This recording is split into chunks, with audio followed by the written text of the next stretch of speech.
I mean, Emily is always late. I knew that's what she was going to say. Emily is always late and always has like an excuse. Always has an excuse. Like, no, but this time I was late because X, Y, Z. The Uber canceled on me and I had to get another one.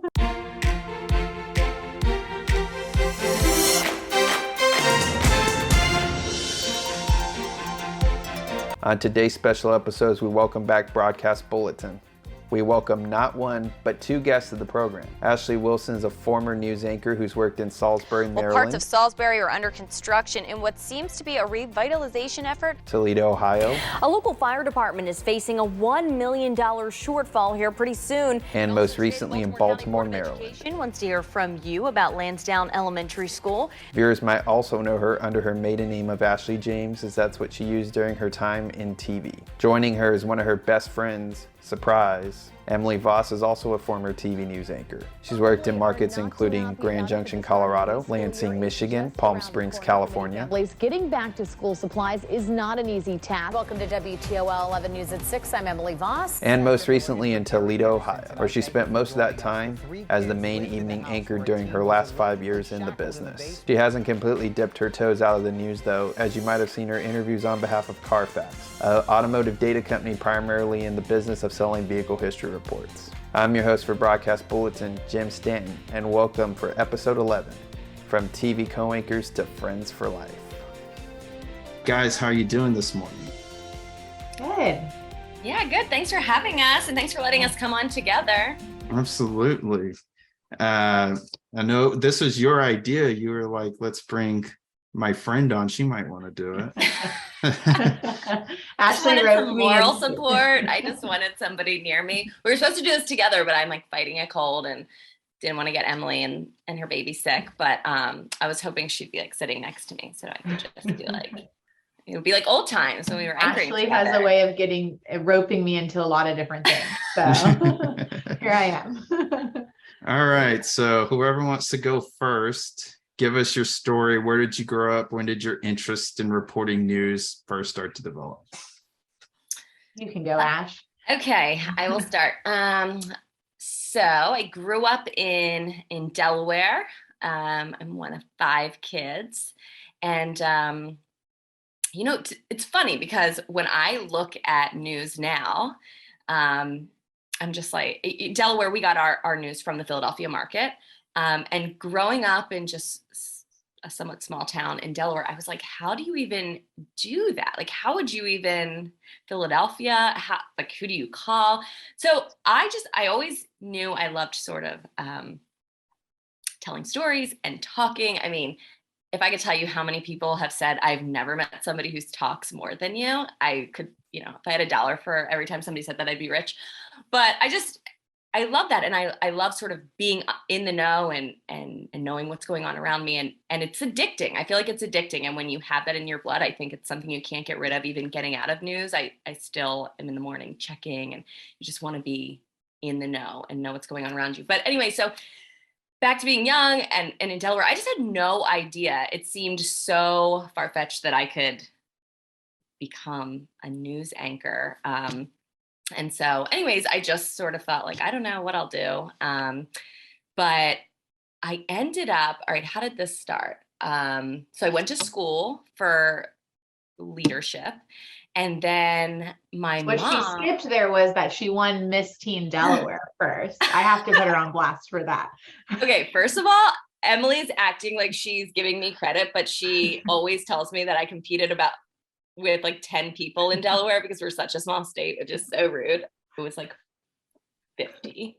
Okay.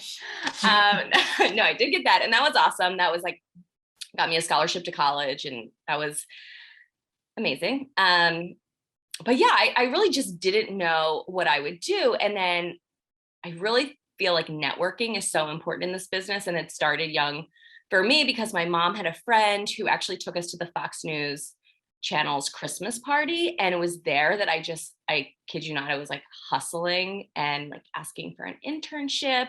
And my mom was helping me too. And so anyway, I ended up getting this internship at Fox. Certainly had, some connections because of a friend. But then it was from there that it just sort of trickled into the next internship. So, Philadelphia and at Comcast, and then that's sort of how it went. And then after college, because I'd interned at the Fox News Channel, I got a job as a production assistant at Fox in New York. And I was like, okay, well, I've been offered a job really before I even graduated. And so I'm going to do that. That's awesome. I've always wanted to live in New York City. So I picked up and I moved, but I was behind the scenes. So that was a totally different experience. And I think I was making like 25, 30,000. I mean, I think it was 25,000 to be honest, but it's so long ago, but I want to say it was like $25,000, $30,000. So honestly, my parents helped a lot in making New York City doable, because I don't know how I would have done that. I mean, I talk with my friends now who had the same job, and we were just like, how are we doing that? We would go out and we would do all this fun stuff, but then we're like, oh, it was our parents, because that was a huge, they were a huge part of being able to do that. And then, so just one thing happened from there. And then I said, I knew I wanted to be on air. So I got a tape together while I was at that internship. And then I got my first job in Salisbury, Maryland. So Emilie, tell us about your life story. So I'm actually all the juicy details. Yeah, I'm the opposite of Ashley. I'm an only child, and I'm from the other coast. I grew up in California, and went to University of Southern California, USC, for college.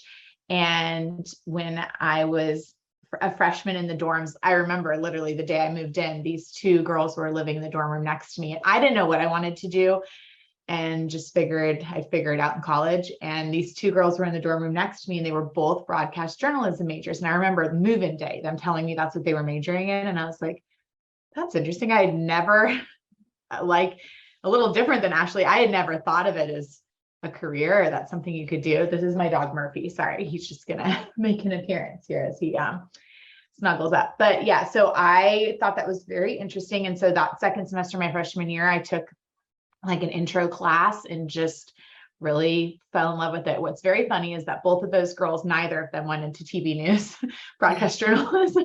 They took the PR route after graduation. And somehow I ended up, deep in journalism. But I did a bunch of internships living in LA. It was a great opportunity. I interned at KTLA, which is a local station, for their morning show. I interned at CNBC. I interned at Entertainment Tonight. So I had a lot of access to some great internships to really explore kind of what I wanted to do. And then when I graduated, I got a job in Grand Junction, Colorado, working as a reporter, making $18,000 a year, although the cost of living is a lot lower in Grand Junction than New York City, I'll say that. But like Ashley, my parents helped me, and I don't know how I could have done, those first few jobs without the financial assistance and support of my parents.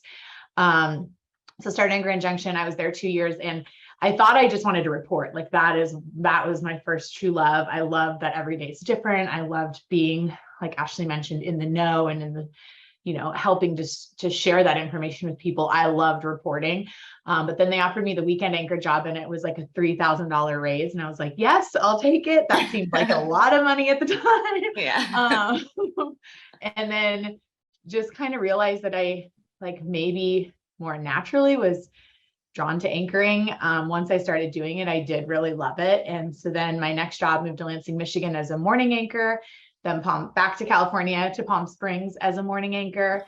And that's an interesting one, because a huge reason, I actually really loved Michigan. I loved the Midwest, but a huge reason at that point why I chose to move back to California was I wanted to be close. I had so many of my college and childhood friends who were getting married and having babies. And I really felt like I was missing out on these events. Like I was having to pick whose wedding I was going to go to and because I couldn't afford to fly cross country all the time or take the time off. And so, those are just some of the sacrifices I think that everyone in TV news, we all make, working holidays and missing out on important events and people that we love their lives. And so I just decided, at that moment, it made the most sense for me to go back to California, because I just felt like I was picking and choosing. My cousins, all these people in my life were getting married, and I was missing weddings of people that I deeply cared about.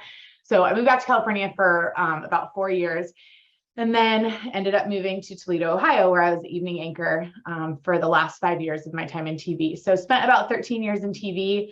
and then left and moved to the DC area where Ashley is. I followed her here.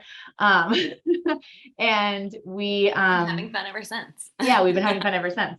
And I didn't really know what I wanted to do, but ended up working at a police department for a couple of years, which doing media relations. So didn't totally get out of, like you mentioned, like I stayed connected to news, but just on the other side.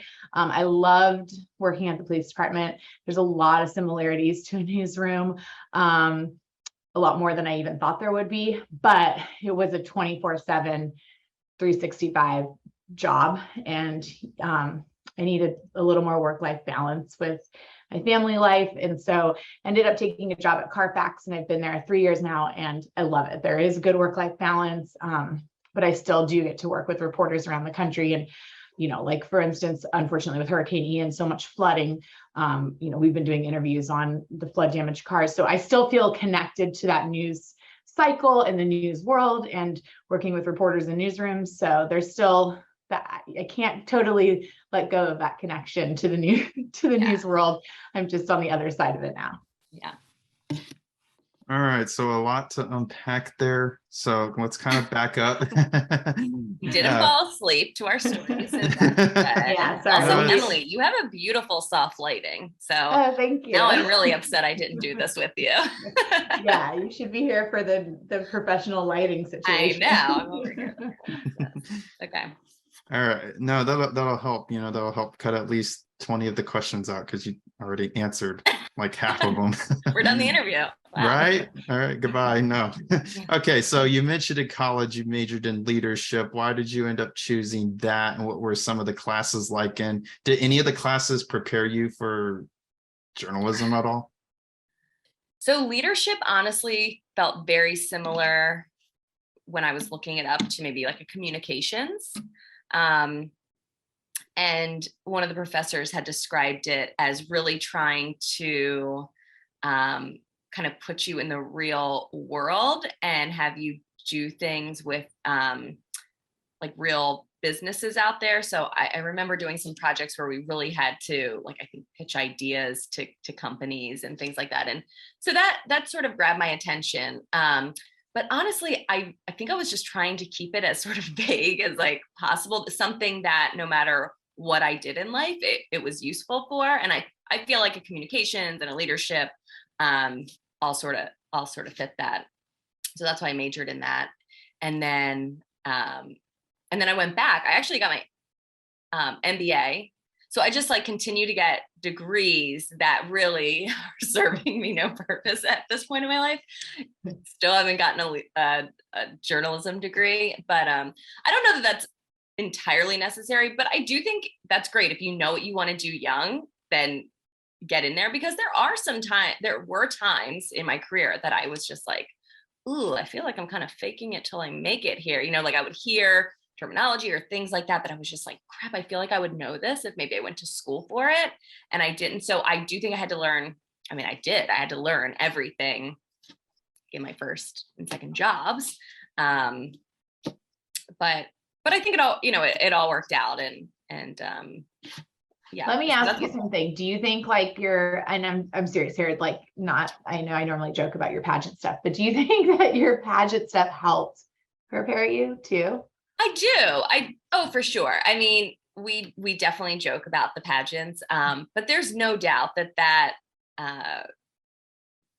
there's like overlap in just sort of the business and just having confidence to get out in front of people and speaking and helping your public speaking and all of that. So yeah, I do have some pageant in my blood. I did them when I was really little, and then the only one I did as an adult was no. I did the Miss Delaware Teen USA, and then I did the Miss Delaware. Yeah. I didn't win that one. Well, and I asked because I did a lot of acting and theater growing up, and my mom always jokes that she thinks that like prepared me for a journal, like for being on TV, right? For broadcast journalism. I'm like, there seems so different to me, but I do probably think there is like a link in being on a stage and the confidence and being comfortable in your own skin. For sure. That helps a little bit. And I think as real as you are in TV and in news and you are being yourself, I mean, there's days, let's be honest, where maybe you're sick or you just don't feel like being there, just like anybody has, where you're kind of like acting when Yeah.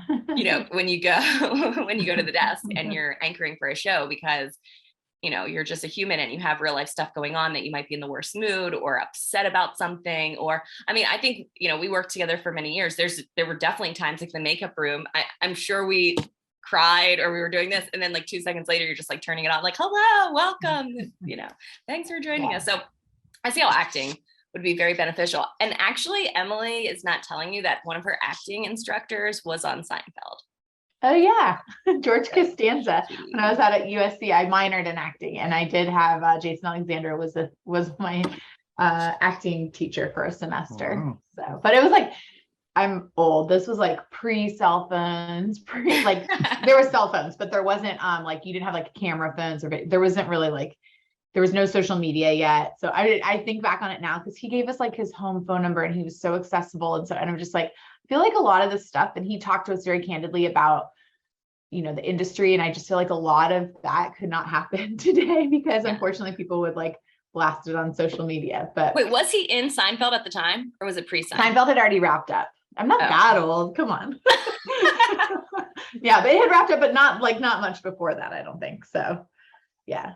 All right. Well, moving away from that, when you got out of college, you no longer could see Jason Alexander.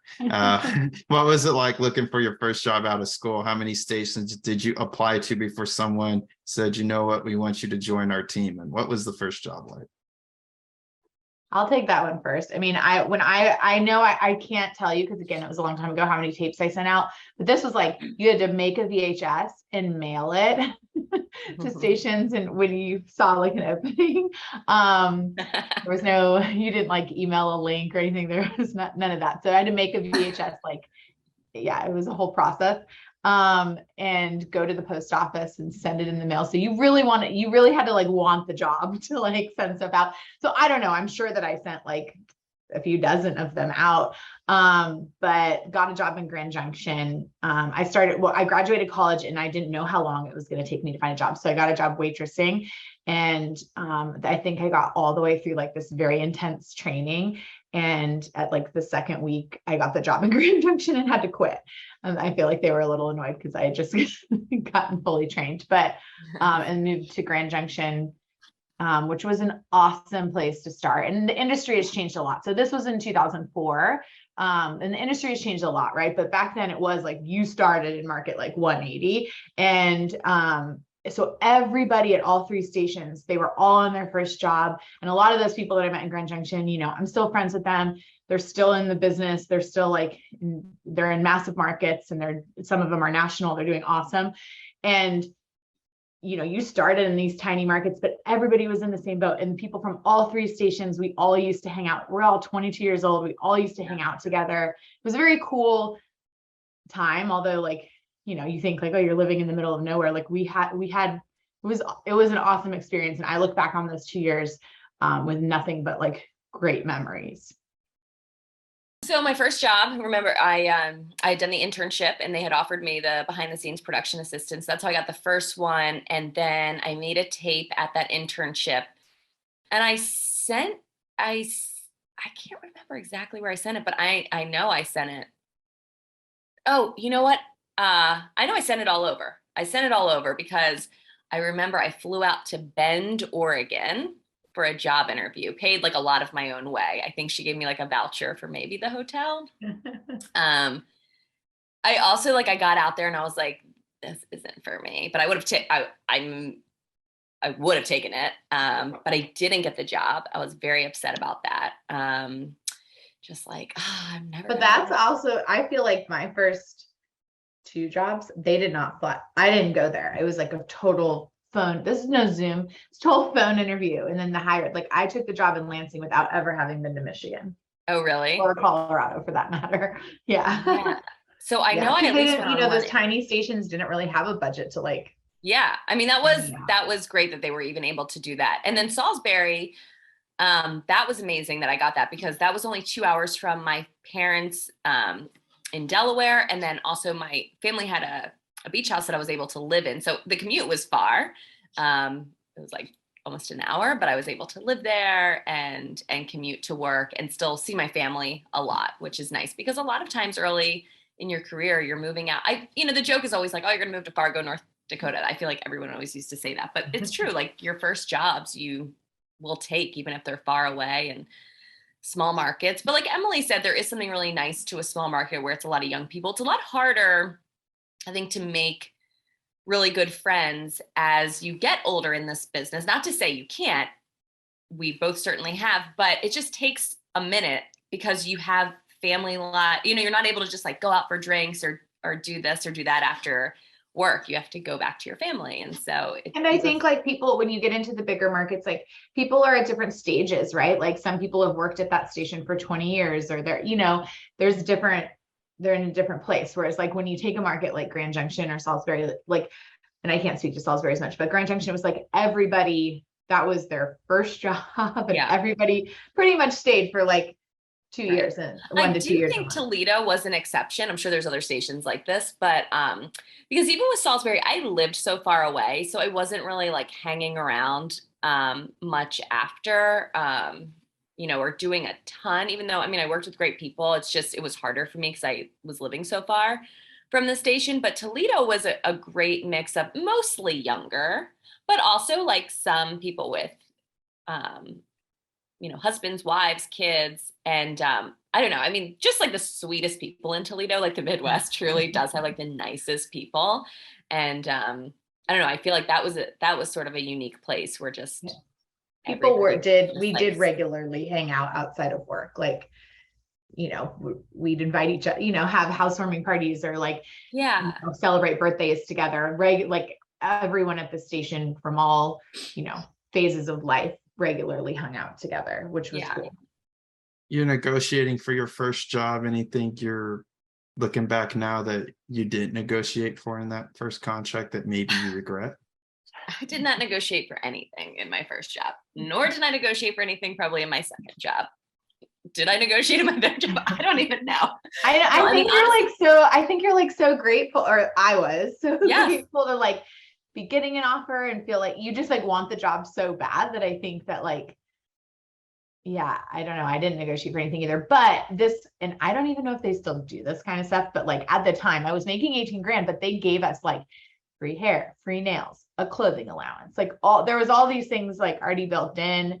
I don't really know, like, I don't think they were going to give us more money. So I don't really know what there was to negotiate for like beyond that. And I was just like, I'll take it. And I think that has changed. I'll take it. And I think society has changed and the world's changed and the workplace has changed. And, you almost feel like you're allowed to do that now, where back then, you just wanted a job on air. You wanted that job that you wanted. And you just felt like if I don't take it, somebody else is going to take it. And I think that was true at the time. So you were just thanking them. Thank you. I appreciate my $25,000. Yeah. Okay, so let's talk about the city that brought you two together, Toledo, Ohio. So how did that opportunity come up? So I landed there a couple weeks before Ashley. We almost started at the same exact time. They were expanding.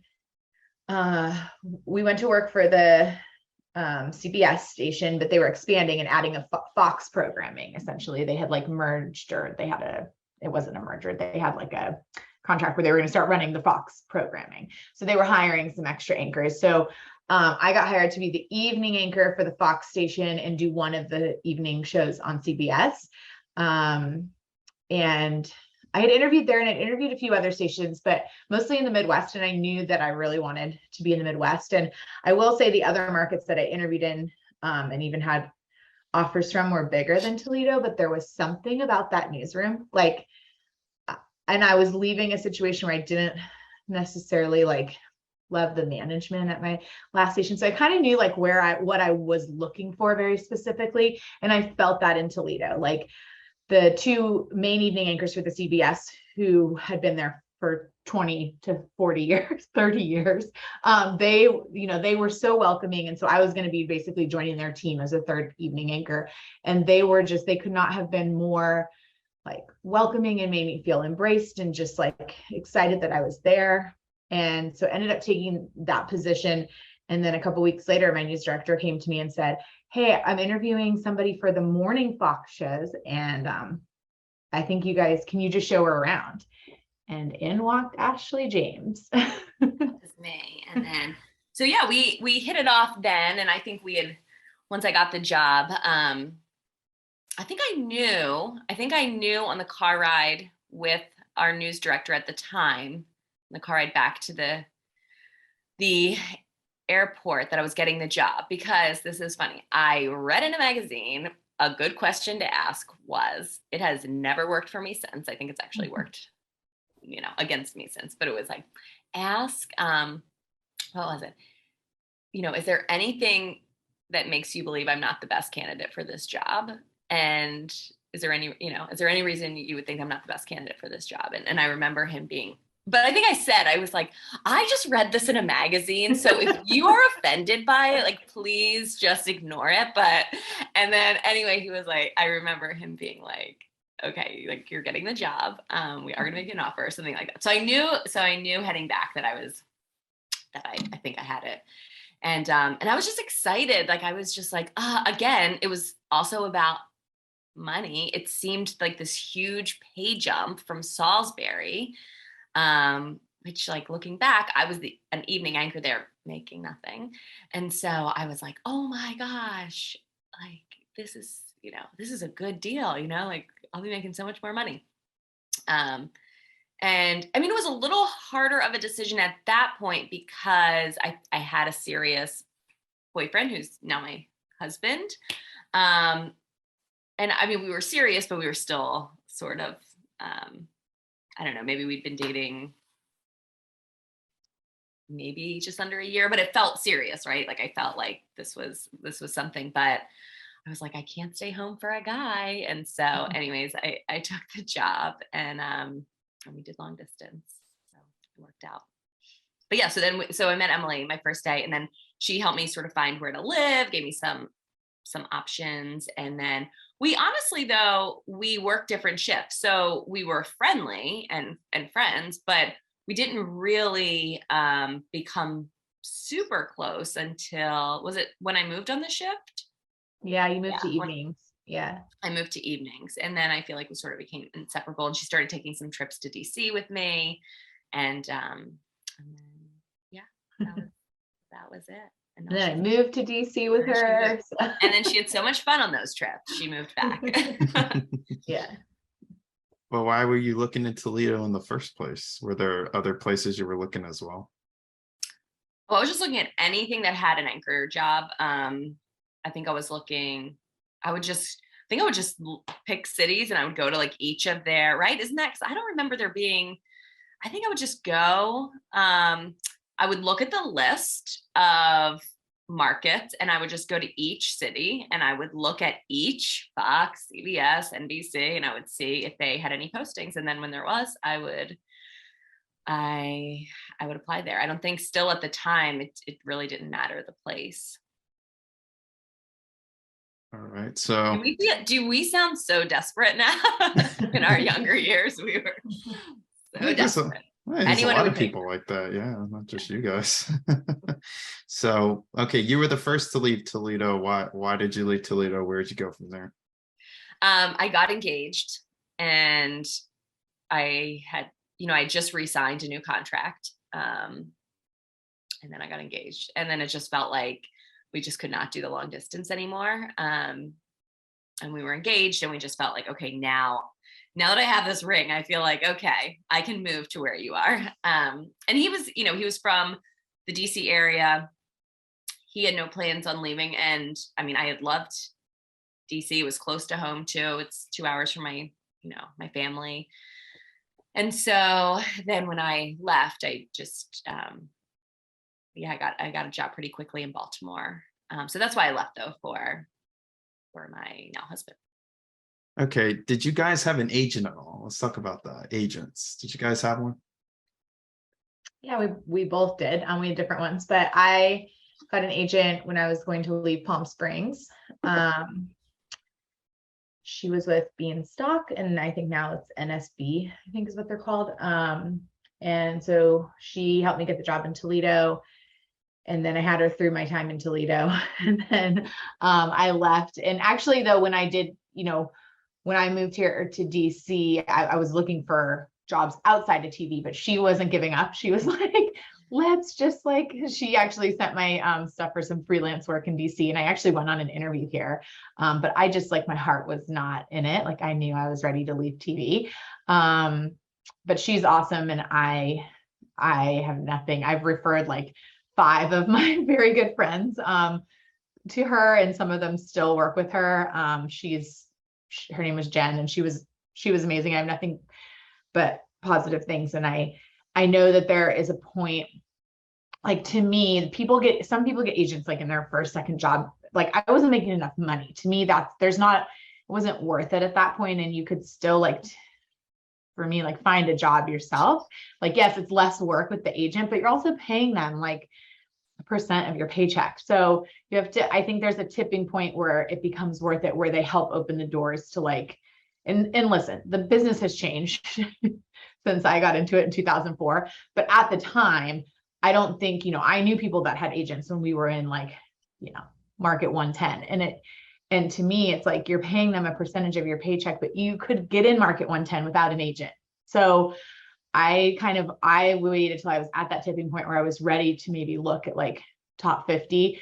I ended up in market 64 in Toledo. But I think when I was ready to break into that point and I was at a tipping point in salary, that it made sense to be able to give some of a percentage of the money to an agent who would help me get in the door. Because I think when you get to a certain level of cities, it's very hard to get in the door to some of these major markets without an agent.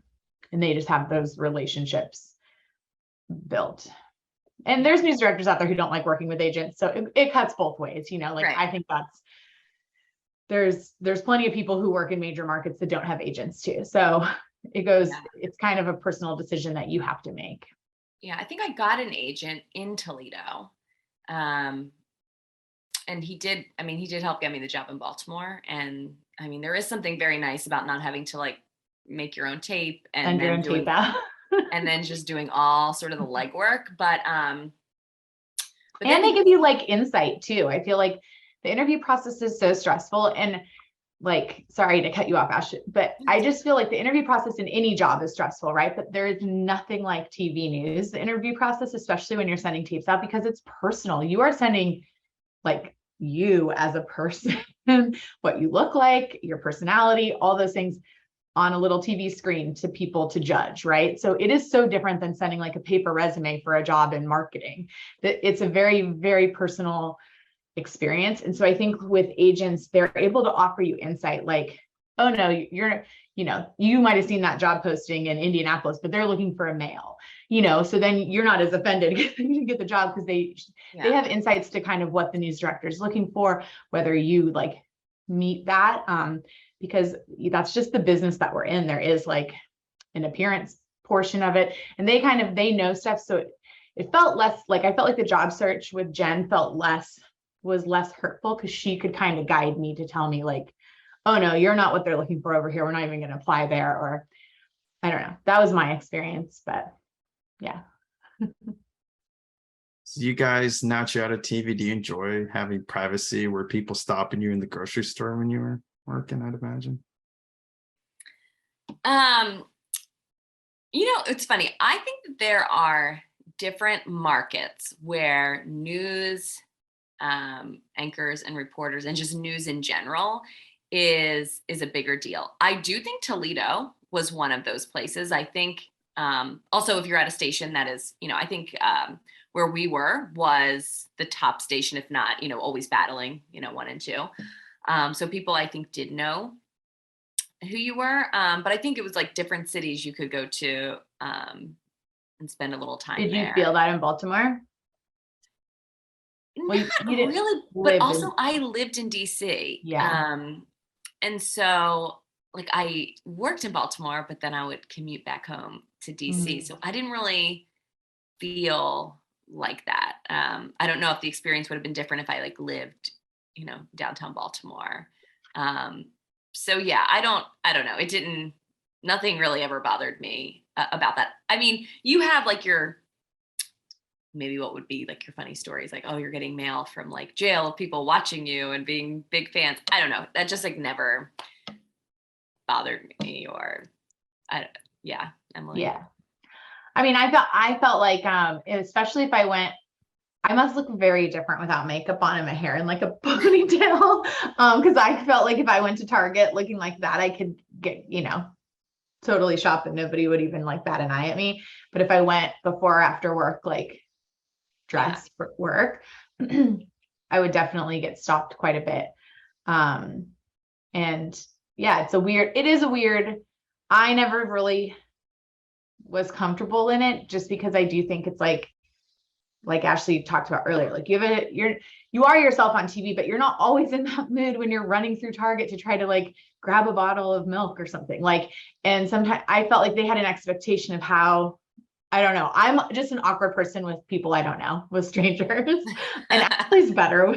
She's much more comfortable and outgoing than I am. Like I'll talk your ear off. I'm getting more awkward with age. Maybe I'm not seeing as many people when I'm not working. Yeah, maybe COVID like made you awkward. I'm getting more awkward. I feel like I'm like very talkative and chatty if I know you, but like if I don't know you, and it's a weird feeling because they feel like they know you, right? So they're walking up like, Emily, and then I'm doing this quick, like, who is this? Like rattling my brain. And I'm like, and then you realize you don't even know them, but the way they talk to you, their tone, it's so familiar, right? Like they feel like they know you, and it's just like an awkward. Yeah. I find it like to be feeling awkward. Grateful because you're just like, oh, that's so nice that people are watching. Because oh my gosh, when you're like in the studio, I don't know, people will always say, oh, do you get nervous? And it's like, I don't know, that you don't even realize when you're in the moment that anybody is watching. You're just like, maybe nobody's watching, even though you know that people are watching, yeah. And people will say something, you'll run into somebody, like even a friend later, they're like, oh my gosh, that was so funny last night. You're like, you were watching? Like, yeah. I just would, and I hate public speaking along the lines of me being awkward with people. And everyone's like, but you did it, you were in TV for and I'm like, no, it is so, you're sitting That's in a big misconception, I think. Or you're talking in front of a camera. Like, right. To have a room full of eyeballs looking back at you is a totally different skill. Yeah. People assume that you love sort of being front and center, and you love being, now maybe you could argue doing a pageant you do, but the truth is, it is still a different game to be in front of a live or a, people sitting there, if you're speaking for an event, that is so different than just talking in front of a camera. Yeah. And I think there is just like, I was always great. It wasn't like I was annoyed by it. I just always felt uncomfortable. Like I was like a weirdo, and they would be like, Emily, and I'd be like, oh, hello. Like, I just never felt like it came natural. Like I have colleagues like Ashley and that woman, Chris, I was talking about, who like people come up to them and they just act like they've known them forever. And they're so good at reciprocating back that familiar feeling.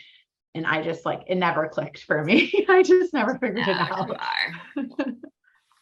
Now, I know you joke about, receiving messages from people in jail and stuff like that, but have either of you actually received nasty messages or comments on social media from viewers? Oh, yeah. What was that like? Anything negative, commenting on your appearance or your work? Oh, yeah. There's one that sticks out in my mind. Well, first of all, when I got into TV, it wasn't email. They'd write you letters like in the mail. Like, you took the time to mail this to me. But I don't know why this is the one. Like, I was in Palm Springs and I wore my hair like part way up like this. And this guy emailed me and was like, you should save that hairstyle for gardening because you have the biggest ears I've ever seen. And now I was like, oh, wow. I feel like they were proportional to my head, but... That is so rude. But yeah, I mean, I think with social media, so that came like that there wasn't even social media when I got into business, but social media, people say stuff on social media that they would never say to you if they ran into you in Target. And even sometimes people aren't mean, like necessarily trying to be mean, but just say things like, oh my gosh, you're a lot better looking in person than you are on TV. It's like, I think you mean that to be nice. I never knew if that was a compliment sort of or like rude. yeah. And yeah, I've had like one time I had a cop stop me and he was like, oh, you're that girl. I cannot understand you on TV. You speak too fast. I don't know.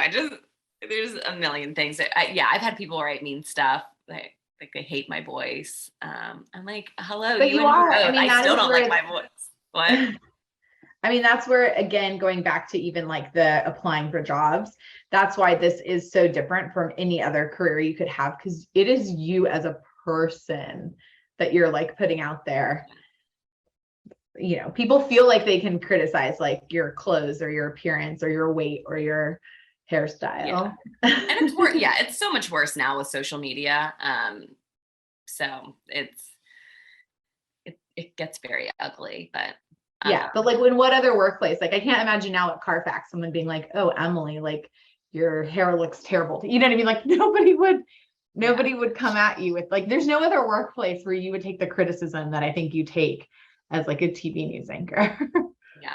And people, and especially women, like clothes, like people will comment on your clothing attire too, that you're like, actually, I can't remember. There was somebody who wrote in like, that. Oh yeah. About the hoop earrings. I think we're in the same situation.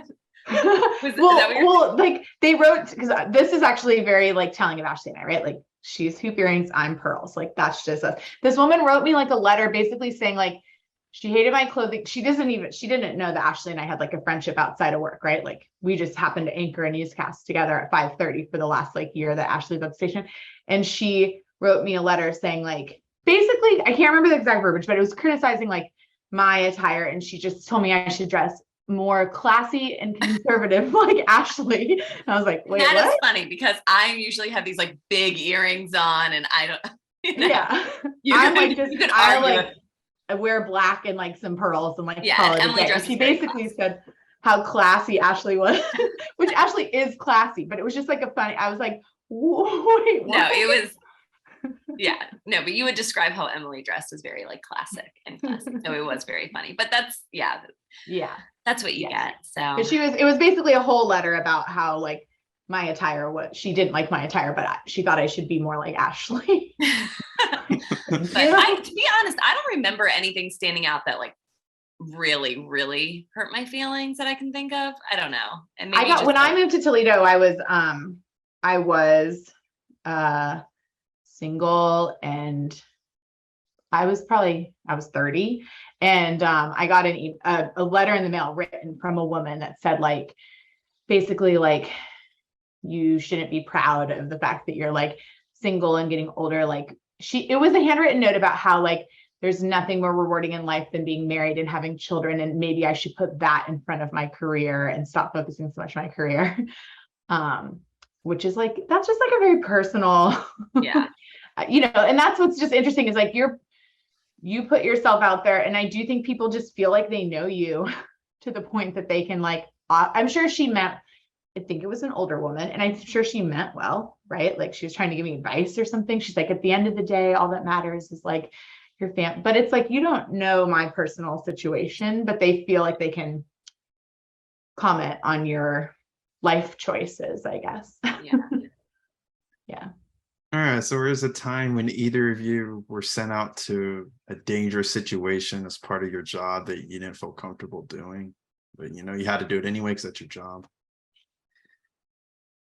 Well, my first day in Grand Junction, so my first day working in TV, I was training with another reporter, and in Grand Junction, there was a lot of like wildlife stories, as you can imagine. And the Bureau of Land Management had just like tagged and captured a bear. But I was like Southern California, LA girl, like had never been around like anything like this. And basically my first day on the job working in TV, I went with another reporter, Stacy, I still remember, and we went to this like Bureau of Land Management, like garage where they had a mama bear and a baby bear, and they had tranquilized the baby, and we were in this tiny garage, and they were trying to get the mom down, and they couldn't. They kept giving her tranquilizer, and they were trying to tag her, but I'm like, what have I gotten myself? I'm in this tiny garage, and I just kept picturing. Anyways, they finally get the mom down. They're like, do you want to pet her? I was like, no. I was like standing like as close to the door as I could get. But in Grand Junction, I did have a few bear like stories where they sent me out to like shoot a black bear in somebody's like neighborhood. And there was one time I like had to like run to jump in my car to get away from a bear. So like there were definitely Like I look back on that now, I'm like, what was I doing? Like chasing a black bear in like a neighborhood? Like, I don't know, but there were definitely some situations like that were, I would say in Grand Junction, I had a few scenarios where I don't know that I was probably like, I look now and I'm like, I wouldn't want to be in that situation again. Yeah, I started in Baltimore, it was right around the Freddie Gray stuff, and the city, was a little bit of a mess there, and so we were like, me and my husband were like trying to find alternate routes like around the city, because the way I would get into the city, I had to really go downtown and through the downtown and then sort of take another road and go to the station. And so, you're watching all this on the news, and I'm just like, oh my gosh. So I feel like my family is calling just like, I don't know if I want you, working there. I just, like, oh, should I say I'm not coming in on my first day? But I do remember just thinking, oh, that is, but I don't know that I felt scared, because again, there's part of you sort of that if you love news, you kind of like, kind of being in it, and you feel not that you're always safe, but there is some sort of probably false sense of security, when you're if you have like a team. I mean, now if you're by yourself and you're a one-man band, I could see how that would be really unsettling at times, but I did not have to do it a lot of that. I did shoot some of my stuff, but it was stories that I booked in advance, and it was mainly focused in healthcare. So I did have a story in Toledo that I did remember feeling a little scared with. So I had a different journey in that I started behind the scenes, and then my first job at a small market was anchoring. So because I hadn't gone to school for journalism, really my first reporting was any reporting that I did here and there at these stations. And so I hadn't really done a ton of it, which just in itself is a little scary, because you're just like, oh, they think I'm, I know what I'm doing, and I have to act like I know what I'm doing, and I think one of the stories I did it was like sex offenders living within 1,000 feet of schools. This was in Toledo. And I just felt I had to go knock on the sex offender's door. And I was like, this guy, like, what if he comes out and is so angry that I have him on camera? I just had this weird feeling, and I like was knocking on his door, and then I would just like sprinted back to the van, and the cameraman's like, I've never seen you run so fast. I was like, let's just go. He's not going to answer. But yeah, sometimes you just have these like weird feelings like, ooh, I don't know. And now, I mean, nowadays is just I feel like we were fortunate, and when we were working, I just think society in general has changed a little bit, where, I was scared then. I would really sometimes, probably be scared now to do some of these stories. And I think, I think that there's definitely, when I was reporting Grand Junction, there's like those where you're knocking on someone's door. Like we had a doctor who was accused of like sexually assaulting a bunch of patients. Like, I don't know that it's scared, but very uncomfortable. And I definitely have knocked on doors of like parents who've lost a child in like a murder or a terrible like accident or something. And that is just like, you will never get used to that. Like that is just so uncomfortable and scary, and not in the way that I'm scared I'm gonna like get hurt, but more just, it's just scary, like in an uncomfortable way. Yeah. Any journalists that have been role models for you, either people you might have grown up watching on TV, or maybe some colleagues you've worked with? I can tell you who I just have always loved. I've never met her, but sort of who I have just always looked at as somebody like, I want people to feel that comfortable with me, and just has this so much talent, is I think Hoda but I've felt that for years. Like there's just something about her where I feel like she is just brilliant at what she does, and she's a way of making somebody feel so comfortable, and like she knows you, and you don't feel like she I don't know, just as like a person next door. And I think that's what you strive to be in this job. And so she has always been somebody that I have adored. she just seems lovely. Ainsley Earhart from the Fox News Channel helped me put my first tape together. And she probably doesn't even remember that, but she was also like the sweetest human. So I loved her, and I'm always grateful that she helped me. And then, just lots of people. I don't know if I can think of off the top of my head, but just lots of colleagues that I've worked with that I think you take things from, and like, oh, they're great at doing that, and I want to emulate that. And I feel like even you work with people like Emilie and I work together.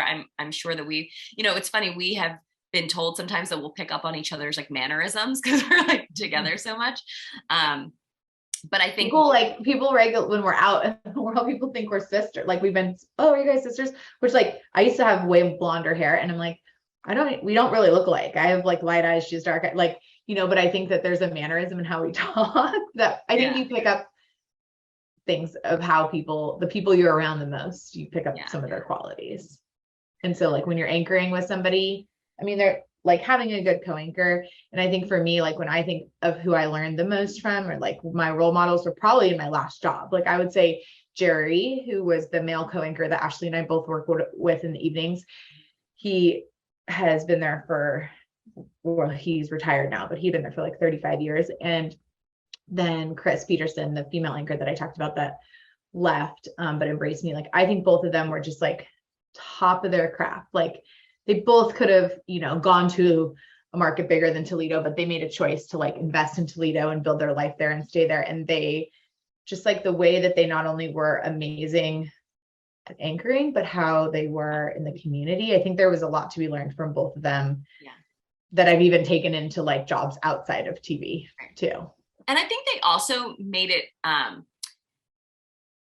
Emilie, when you had like signed your contracts and stuff, you were planning on staying in Toledo. You probably, you could have stayed there for, life had different plans. But I think there's something to be said that people in this business always want to get to these top markets, but there's something to be said for being a big fish in a small pond. And Toledo's not necessarily even a small pond, but you can make an incredible living. I mean, Toledo didn't pay terrible for that time, if I remember correctly. No. The evening anchors, they were making some bucks. Like Emilie should have been buying me dinner most nights, but yeah, I mean, and I think when I worked in Lansing when I was like 23, 24, I saw that like, this, mid-sized market, these evening anchors, they had really made a life for themselves in that market. And I think that's part of the appeal of why I chose that job in Toledo, because at the time I did think I was going to stay in TV news forever. And like, I had interned in LA, and like, the grind of like, that just didn't appeal to me. I did prefer, and I've mentioned this, like I do like a work-life balance, and like, I did prefer probably the pace of life and the way you could like make an impact in the community in like one of those, more mid-sized markets. And so when I picked Toledo, that was part of the reason I chose it, is like looking at like what Jerry and Chris had built there, that there was opportunity to like build a life there.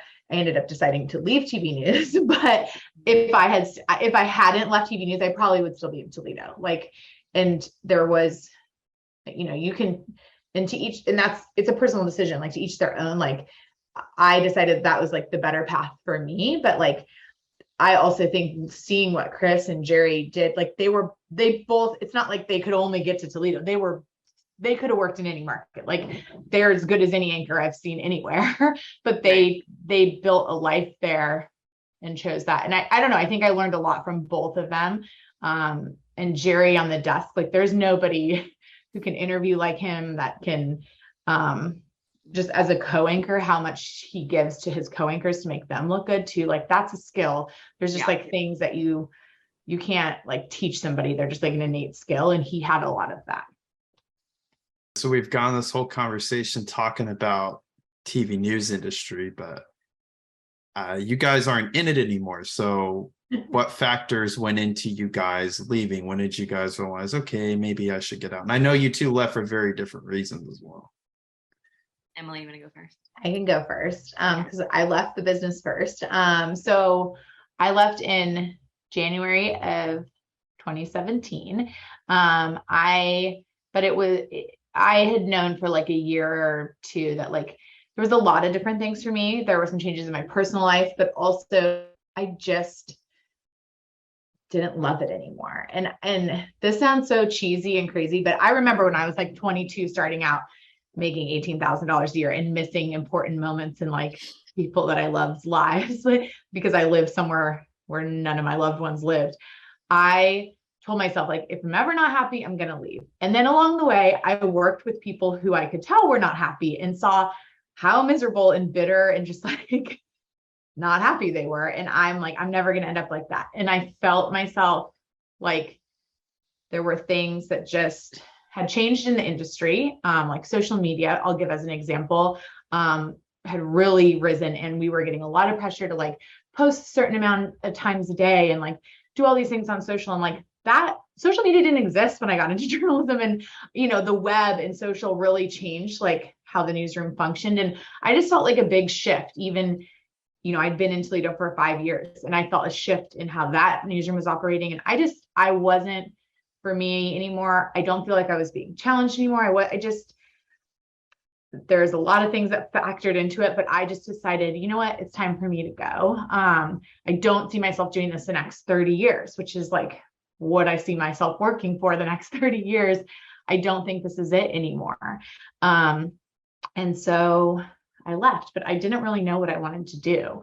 And I ended up moving to DC, and I figured, like, if I can't get a job in communications here, like, help me, because there's so many different paths. And, so I still live in the DC area, but I interviewed everything from on Capitol Hill to PR firms to the police department I ended up going to. I interviewed in corporate America at the time when I was leaving TV news. But what I did learn was that resume of having worked in TV, it did open a lot of doors. There's a lot of different companies and a lot of different spaces that are looking for the skill set that a journalist has. I mean, I interviewed at the White House, actually, like everywhere, and they're looking for and I had a couple different people that I interviewed with tell me, like, I know you know nothing about our industry, but you have a skill set that we can't teach somebody, right? So they wanted somebody comfortable in front of a camera, and they're kind of like, but we can teach you XYZ information, but you can't teach somebody to do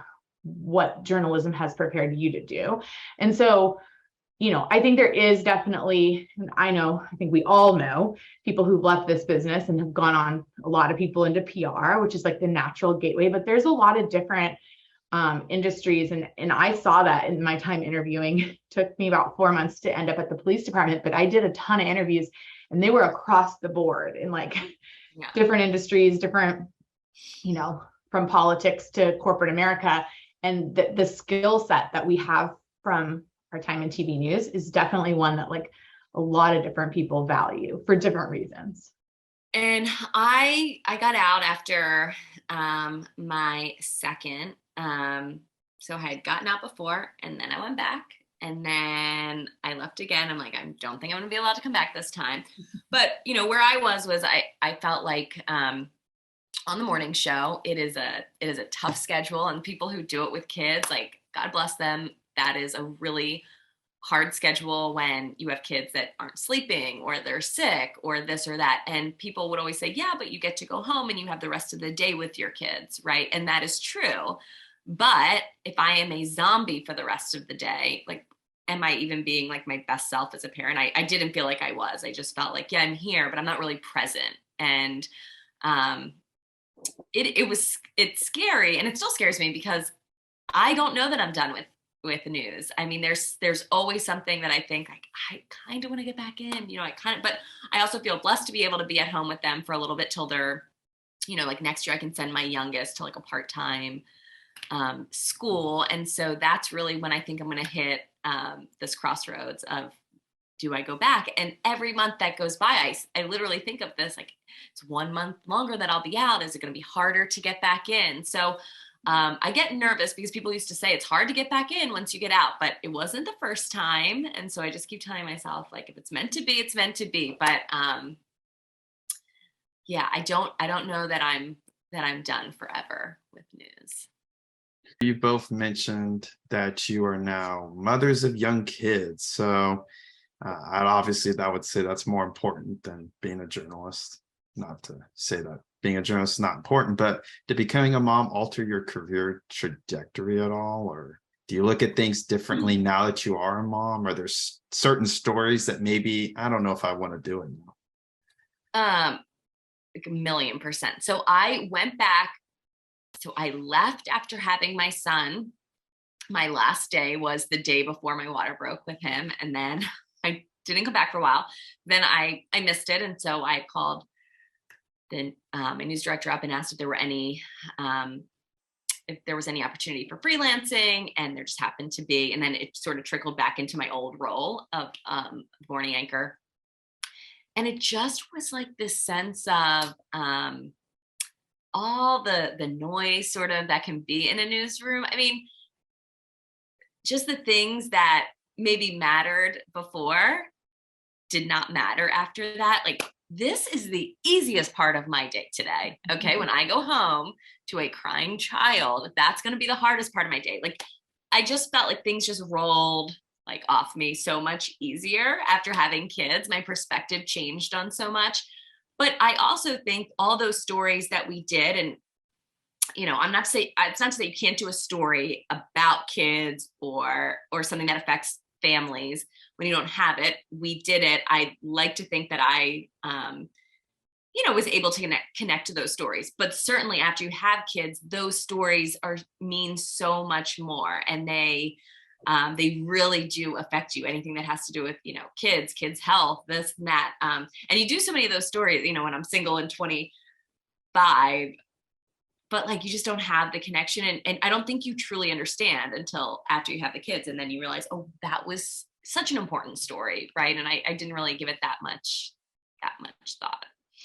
Talk about your role, Emilie, with Carfax, and your previous role as a PIO with the police department. How do those roles come about, and just kind of a day to life and major differences between news and this job you're in now?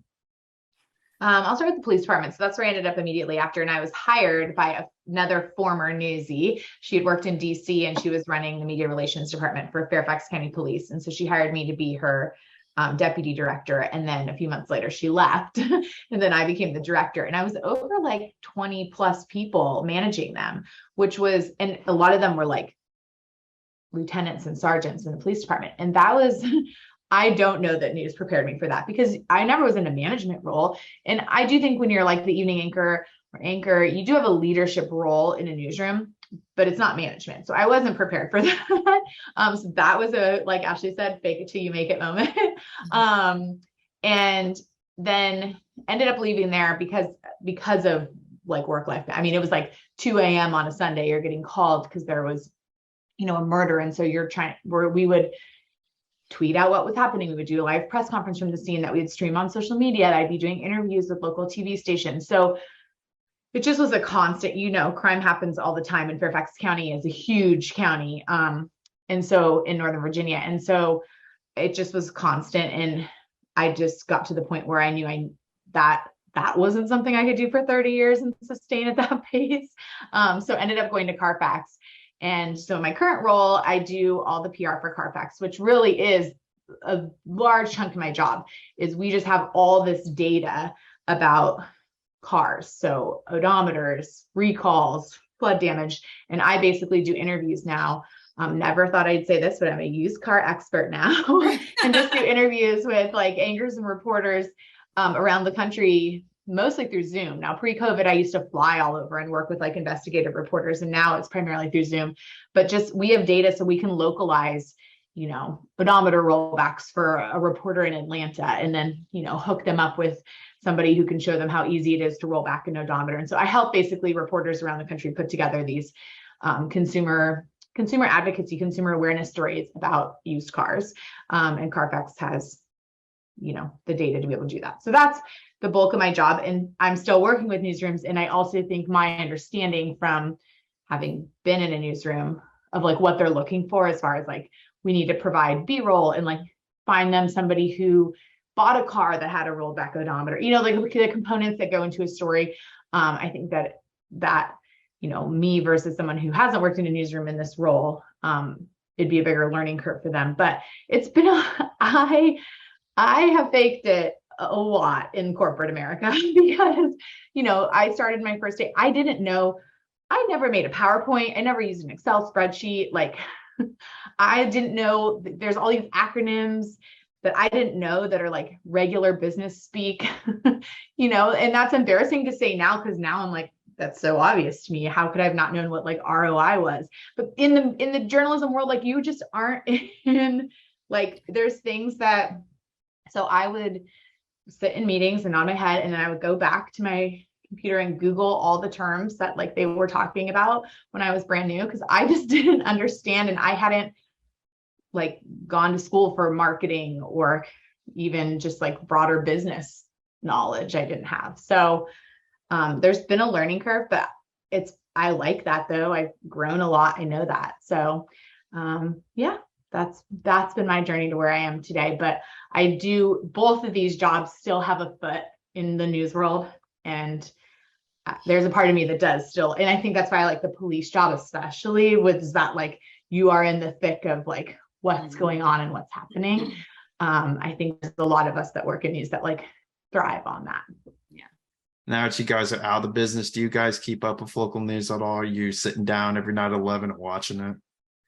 Ashley does. I do. I still, we do watch the news. I mean, look, many times I'm putting on kids shows now, but I try to, like, the first thing I do every morning is looking through local news stories and looking through Twitter and just trying to, get a grasp for what's happened throughout the day. And I do think I'm also, I do use Twitter a lot for news and trying to keep up just throughout the day. It's just something easy to look at. And I do find myself, we had a situation out by my house where there was this huge police presence by the Metro, and like the police never put out anything. I mean, it was huge, it was massive, and I was so mad, and I'm like tweeting them like, hello, like what's going on here? How can you have this huge police presence and not tell us what's going on?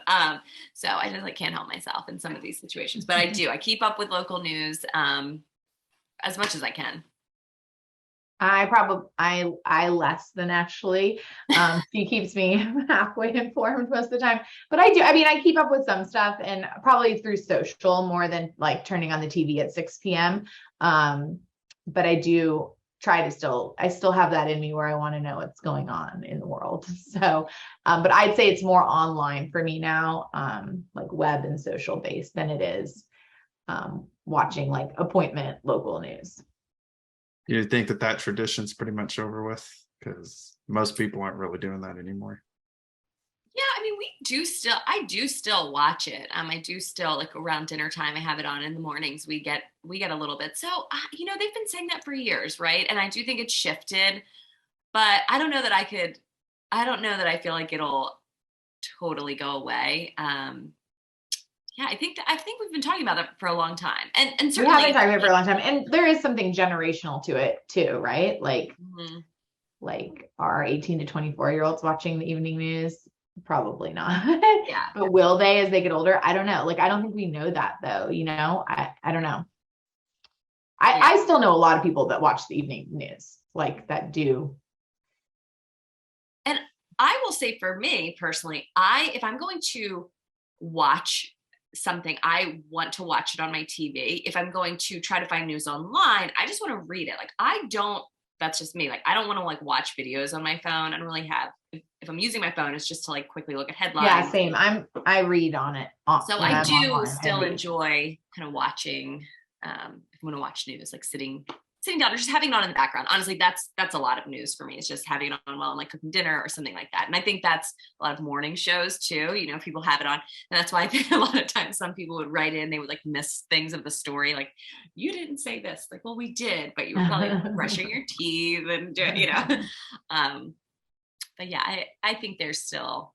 And I think when stuff is happening, I do like, I might not watch the local news every day, but if there is like a big storm or a major, like, we had a bad accident that I was interested in, like I do go to the local news, like turn on the news to watch more about that. So even though it might not be every night, like it is still when I do really want to know about something, that is still the source I go to. So I don't know. I think it's interesting. I think it'll be interesting to see over the next 20 years, like because they have been saying that for a long time, and yet here we are. People still watch the news. So I don't know. As there's more options, like how will it evolve? For sure. All right. What is something or some things you two miss about the news industry to this day, now that you guys are on the other side?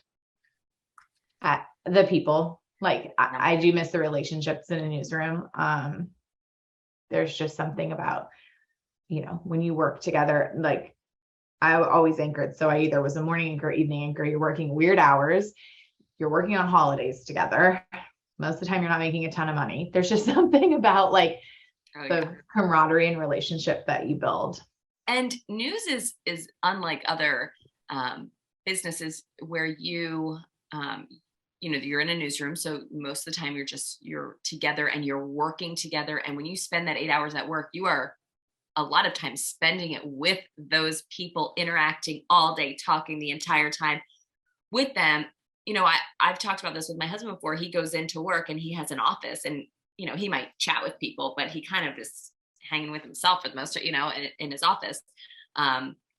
You almost feel like you are as close to these people as your family. You see them as much as you see your family, sometimes more. So there is something very different to being in a newsroom and the relationships you form and really the lifelong friendships that you form. And that is, like Emilie said, that is hands down what I love news, but I miss just having those interactions with people every day. So we always ask our guests this because somehow food is always something we like to talk about here. Some of your favorite restaurants if people find themselves in the Washington area. Ashley's the big foodie. She like always tries every new restaurant on the scene.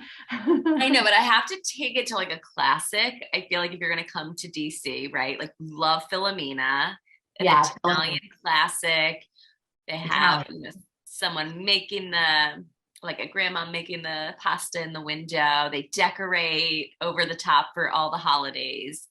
There's nothing that beats Philomena at Christmas time in December. They just like, it's so warm and cozy, and that it's in Georgetown. If you're ever in the DC area, that's a favorite. And then, Emilie, what's the one on 14th? The French, everybody loves it. Les Diplomats. That's the other big one. But I also was thinking when you said 14th, of across the street from Les Diplomats is Barcelona, which is also like a place Ashley and I love. If you have a group of people, it's like a small plate, tapas. Like a tapas place, but it just has like a great energy. You feel like you're in New York or something, but I think it's a chain. I think it's in other cities too. But it doesn't feel like a chain when you're in it. But Les Diplomat's great. You'll love it. And then Philomena. So those are probably our two that we would say. Yeah, Les Diplomat and Philomena are probably the classic like DC. I know. And I wouldn't necessarily say I'm a foodie, like I will eat anything, but more so ever since having kids, like I'm not able to like get out as much. So every time we go out, I'm like, we have to try something new. We're not going to Ashley, maybe not like foodie, but like she loves to like find the hot new restaurant and like want to go try it. And she reads the menu ahead of time and already knows what she's going to order by the time she gets there. This is like a hot topic. Like I know the menu before I go to a place. Like, do you read the menu before you go somewhere? I don't. Oh my God. How can you not read the menu? Like you don't, that is just so much pressure when I sit down. I need to know what I'm going, what I'm in for. Yeah. All right. Well, you two are best friends, but I'm sure there's a lot of things you guys can agree on, I should say. But what is one thing you guys cannot agree on? You never can see eye to eye on. I don't know. I mean, Emilie is always late. I knew that's what she was going to say. Emilie is always late and always has like a very like an excuse. Always has an excuse. Like, no, but this time I was late because XYZ. The Uber canceled on me and I had to get another one. So I don't like to be late. I mean, at one point I put my thing where Ashley can see where my phone is, and it backfired because one time I told her I was on my way and she's like, no, you're not. I can see you're still at your house. Like you're still at your house. So yeah, that's probably the thing we disagree on. Yeah. Give us a quote that best describes your friendship. Oh, wow. Ashley. Wow, there are good ships and there are wood ships, and there are ships that sail the sea, but the ships are friendships. And they always make, my husband sees this, he is going to die laughing. That was actually a quote we used. He taught us that. Him and his friends did that cheers, and then we would always say it whenever we went out and had a few cocktails when we were younger, and we would always cheers to that. Yeah. And then we had that sign at my wedding. Yeah.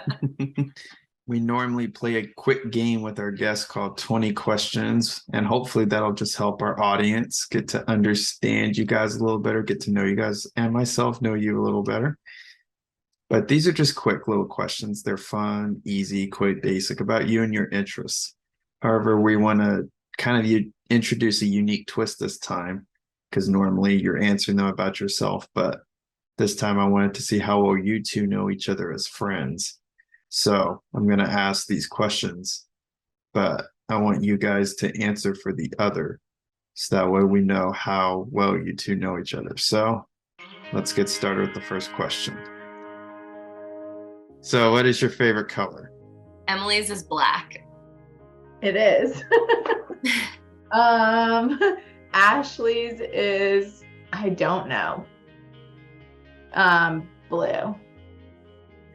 I like blue. I don't know that I have a favorite color, so I will give her that. I would say like black or white too. Where were you born? Ashley was born in Delaware, but let me guess, like Wilmington, maybe? Close, Newark, at Christiana Hospital, but very close. I would give her that. And Emilie was born in Laguna Niguel. Close. I was born in Laguna Beach, but yeah, next town over. How many siblings do you have? Emilie is an only child. Ashley is one of 5. Hobbies in your spare time? Tennis. Tennis. We started taking tennis together so we could have an answer for this question when people asked what our hobbies are. You have any pets? Yeah, We she both has have a a dog dog. named Murphy. She has a dog named Perry that she got. I was with her actually in Toledo. There's a little suburb called Perrysburg. So her and her husband adopted the dog and named her Perry because that's where Ashley used to live, in Toledo. Yep. Favorite TV show you're not on? Ashley's is Real Housewives. Yes. Emilie's, she doesn't have like one, she goes through them, but she just finished like the second House of Cards, or no, sorry, The Game of Dragon. Thrones like spinoff. Yeah. Favorite type of music? Emily goes through phases of like emo, like country, slow jams. Yeah, that's right. Ashley likes like party, upbeat, like Yeah. the opposite Top of hits. Top hits. Yeah, but country too. She does like country too, but she likes like, yeah, the top hits. Favorite movie? I don't even know what my own favorite movie is. I know. I don't know that I know hers. Favorite book? Same. I again don't even know what my favorite book is. I like read a book and a week later I can't even remember anything about it. Yeah. I feel like I don't have a good book memory. Ashley does read a lot, but I don't know. Yeah, but I read all these like, they're like beach reads, right? They're just like these, I'm gaining no knowledge from them. They're just like fun. Neither of us is reading anything educational. Yeah. Favorite cartoon growing up? Okay, honestly, I never liked cartoons growing up. Same. I only like Never. real We're like not into that. Favorite season of the year? Emily's is fall and winter. Ashley's is summer, hands down. Yeah. If you could travel anywhere, where would you go and why? Ashley would go somewhere with a beach. Yeah. And I think you would go somewhere with a beach. I think Yeah. you would go. Yeah. Favorite food? Gnocchi. Ashley's is gnocchi. Gnocchi. Yeah. I'm an Italian. Emily's is probably like guac or queso or something Mexican. Like Mexican, yeah. Favorite adult beverage? Emily's is champagne. Mine is champagne. Ashley's is like a tequila soda right now, I would say. Right now. It can change, but right now. Yeah, changes, but yes, right now. That's probably what I'd order. If you're an ice cream flavor, what would you be and why? Emily would be cherry. I have no idea. I just like, I don't know why this is what came to my mind, but like for Ashley, like soft serve vanilla with like some rainbow sprinkles on it. Wow, very detailed. Who is your first celebrity crush? Emilie's was probably like Michael Bolton. I'm just kidding. Mine was like definite. I feel like what pops in my head is Matt Damon. Okay. So that seems a little late, but Ashley, I have no clue what yours would have been. Like this was Nick who was our Lachey. first one.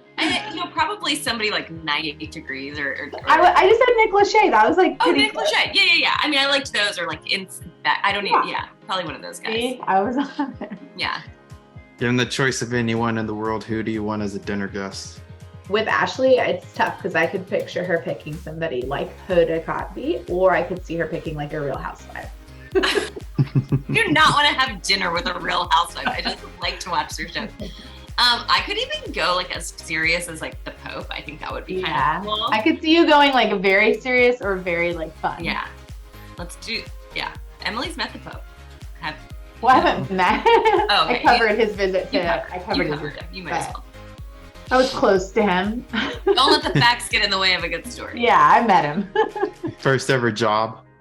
I worked at a gym, like stacking weights in their babysitting room. I worked at a daycare. Biggest pet peeve?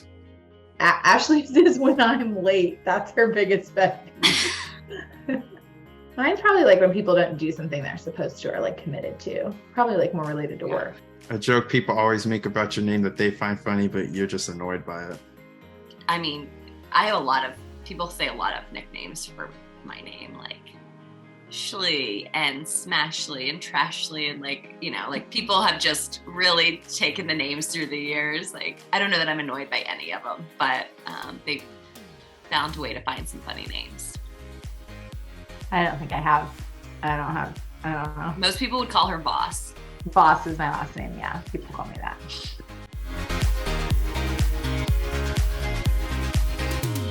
All right, what is your guys' advice for anyone who wants to get into the industry and also for those who want to get out of this? So I would say to get in, networking is great. I thought my internships are really what would help me the most as far as getting those first jobs. Once you get your foot in the door, things start moving faster for you. So internships are great. You learn so much in those. And then you also meet contacts during those periods. And there's a great chance that maybe during those internships, you might get offered a job, even if it's maybe not the job you want. Then, you could work your way up to that. So I just think networking, will never go out of style. Networking will never get old, and internships are really important. Getting out, I don't know, you have to check back in with me if I ever get back in, but getting out, it was the right choice for me and my family at the time, because I just don't think I'll ever get this time back. But it is scary. It's scary. And thankfully, there's so many people who have done it now, and there's Facebook groups of reporters who are getting out. I mean, so there's a lot of people that you can get in touch with to just see what life is like on the other side, who kind of make you feel better about going through it. You're not alone doing it. And it's big. You lose a little sense of yourself. It feels like when you first leave the business, you feel like being on air and being a journalist, that is such a huge part of your identity. And it does feel like a little sad because of that when you leave, but I don't know, you got it. I'm keeping busy with the kids, so I feel like now it doesn't bother me as much, but it is, it is hard at first. And I think, Emilie and I have talked about that for sure, that it's just more so than other jobs. You feel like it's a big part of you. Because it is like personal, right? Because you are putting yourself out there as a person. And I do think it becomes part of your identity for a lot of different reasons. But I would say for anyone getting in, like, be willing to do the hard work. Like, you're not going to start off as like Diane Sawyer. So like I do think like you have to be willing to, and I think that goes a long way in a newsroom too. Like no matter what market you're starting in, even if you do start in a larger market, like you have to show that you're willing to like grind and do the hard work, and that earns the respect of your peers too. Even if it's not like Ashley said, your dream position, like you can climb and get there, but you're not going to get there if you don't go in with like the right attitude and work really hard. And I would say getting out of the business, kind of what I touched on earlier, that like you have a lot of skills from being in journalism that like, you know, you might have a big learning curve in your next job of like figuring out a bunch of stuff like Excel spreadsheets and PowerPoint, but like, you know, there is so much that you also bring to the table that people with other backgrounds don't. So like, you should feel confident that you do have something to offer. Even if, you know, you read some job descriptions, and it was really hard for me to find job descriptions that were exact match with my skill set, but I would apply anyways, and I would still get the call because I do think we have something. And exactly what Ashley said, get on the other end of things, networking, because even when you're getting out, the networking helps so much too. And reaching out to former journalists, the woman who hired me at the police department was a former journalist who I'd never met, but I think she felt that camaraderie and wanted to like help me, you know, make that step out of news. So I do think networking, if you see somebody that's a former journalist that's maybe in an industry you're interested in, reach out and ask them like to have coffee or a Zoom call with you to pick their brain. Because and Emilie, really quick, I know when I was dabbling and, you know, thinking of getting out into a different field, one of the things, and I was just like meeting with people, one of the things people had said to me that was a negative of on-air talent going to a job like PR or marketing was the writing, because the writing that you do in news is totally different, right? You're writing how you talk, you're writing in short sentences, you know, you don't have the those people felt like they had been concerned in the past about that with on-air talent. Do you feel like that was hard? Yeah, what's interesting, because the police department, like Julie, who hired me over there, who was former news, she was trying to change how they would share stuff because it was so formal and so like, you know, like police reporty, you know, they'd put, you know, the date and time at the beginning of the tweet of like when something happened, you know, instead of telling what actually happened, it was buried in all these extra details. And so we tried to change how the police department was communicating to be more news-like. But I do know what you're talking about. And I had a couple of corporate interviews where I think that was a concern too. Like we do write, it's not necessarily like proper, even like press release writing, but I see that as a strength because I think it's conversational. I think the way you write for news is like conversational and engaging. You might just have to like, I mean, what you'd write for what's in the prompter might not be like a proper sentence because you're delivering it as spoken. So you just have to probably like be aware of that.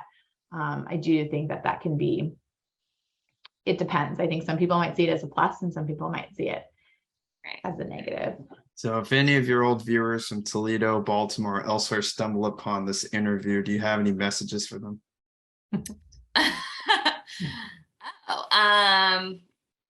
Miss you guys. Yeah. Hopefully I'll see you again soon. Yeah. I don't know. Yeah. Thank you for watching us during those times. And a lot of them, you know, now with social media have stuck around. And, you know, I was looking at my tweets yesterday. Somebody was like, hi, I miss you. I'm like, oh, that's so like sweet to hear. And just thanks for watching us and keep in touch. We can keep in touch on social media. All right. Well, thank you for your time. We appreciate it. And if people want to connect with you guys on social media, where do they need to go to do that? Yeah. Instagram or Twitter. I think I'm like Ashley James News on Twitter. That's a good place. Yeah. Like on Twitter, I'm just at Emilie Voss. All right. Thanks again, ladies, for your time. And thank you for joining us for Broadcast Bulletin. You can follow along with all of our latest episodes online at broadcastbulletinpodcast.com, your favorite podcast platform, including Spotify, Apple Podcasts, and others. YouTube, please subscribe for our latest episodes and follow on Instagram at Broadcast Bulletin. I'm Jim Stanton, and we'll catch you on the next one. The views and opinions expressed by the guests in this episode of Broadcast Bulletin are solely theirs. They do not reflect those of their past or present employers, nor those of Broadcast Bulletin or its hosts in any way.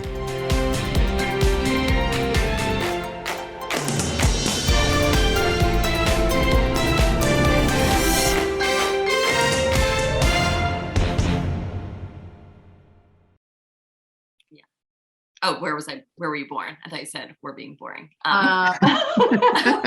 You probably are being boring, but where were you born?